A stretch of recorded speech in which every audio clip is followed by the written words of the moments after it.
Trading এ যে আপনি profitable হইতে পারতেছেন না, এর জন্য আসলে আপনি কোন জিনিসটাকে দায়ী মনে করতেছেন?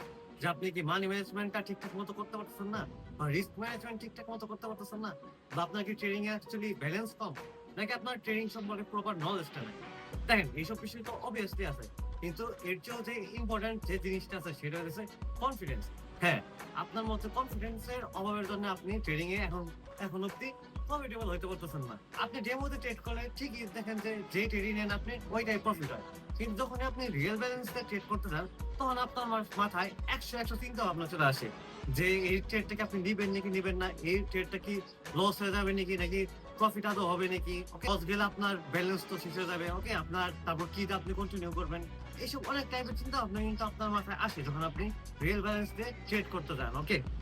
এন্ড এইসব ভাবনা চিন্তা করতে করতে দেখেন যে আপনার 4-5টা হয়ে যাচ্ছে টানা ট্রেড আপনার কি বলে মিস হয়ে যায়, এন্ড আপনি দেখেন যে টানা 4টা ট্রেড আপনি মিস করছেন, ওই টানা 4টা ট্রেডই আপনার হচ্ছে কি আপনার প্রেডিকশন অনুযায়ী যায়। দেন আপনার মেন্টালি আপনি পুরো ব্রেক হয়ে যান, যে আপনি কি করেন, উল্টা পাল্টা একটা ট্রেড নিয়ে নেন যেটা কিনা আপনার প্রেডিকশন অনুযায়ী যায় না, এন্ড আপনার লস হয়ে যায়। সো আপনার নিজের মধ্যে কনফিডেন্সটা বিল্ড আপ করতে হবে, ওকে। যদি আপনার কনফিডেন্সটা 100 থাকে, তাহলে আপনার যে ট্রেডটা নেবেন আপনি ওই ট্রেডটাই দেখবেন যে আপনার প্রফিট হইতেছে।